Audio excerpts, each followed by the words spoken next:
వాళ్ళు విద్యార్థులు, వీళ్ళని మనం మార్చుకుందాం. వీళ్ళే మన యొక్క భవిష్యత్తులో సైన్యం, ఆర్మీ, నేవీ, ఎయిర్ ఫోర్స్ అని చెబుతూ వీళ్ళని చక్కగా సంస్కారవంతులుగా చేయాలి, తేజోవంతులుగా చేయాలి. మనుషులంతా కూడా మంచి శక్తివంతమైన వ్యక్తులుగా కలవాలని 5 బలాలు సంపాదించండి.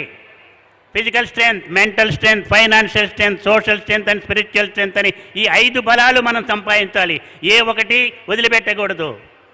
నరసింహ, డబ్బు పాపిష్టిది వాడు కాదు, పాపిష్టి వాడు చేతుల్లోకి వెళ్తే డబ్బు పాపిష్టిదని చెబుతూ ఆర్థికంగా పటిష్టమైతేనే కానీ మనం చక్కగా అభివృద్ధి చెందలేమని చెబుతూ ఆ ఆర్థిక పటిష్టతని సంపాదించాలంటే ఒక్కడిగా ఉంటే సాధ్యం కాదు. 1,000,000 మందిని కలపండి. 100 ఇస్తే 100 కోట్లు అవుతుంది, 1000 ఇస్తే 1000 కోట్లు అవుతుంది. 1,000,000 మంది కలిపినట్లయితే 1,000,000 కోట్ల యొక్క వందలు ఎంత అవుతాయో మీరు ఆలోచించమని చెబుతూ మీ అందరూ కూడా సమైక్యమై తెలుగు జాతి యొక్క ఖ్యాతిని, ముఖ్యంగా విద్యార్థుల యొక్క భవిష్యత్తును తీర్చిదిద్దే విధంగా విద్యారంగాన్ని తీర్చిదిద్దమని కూడా చెబుతూ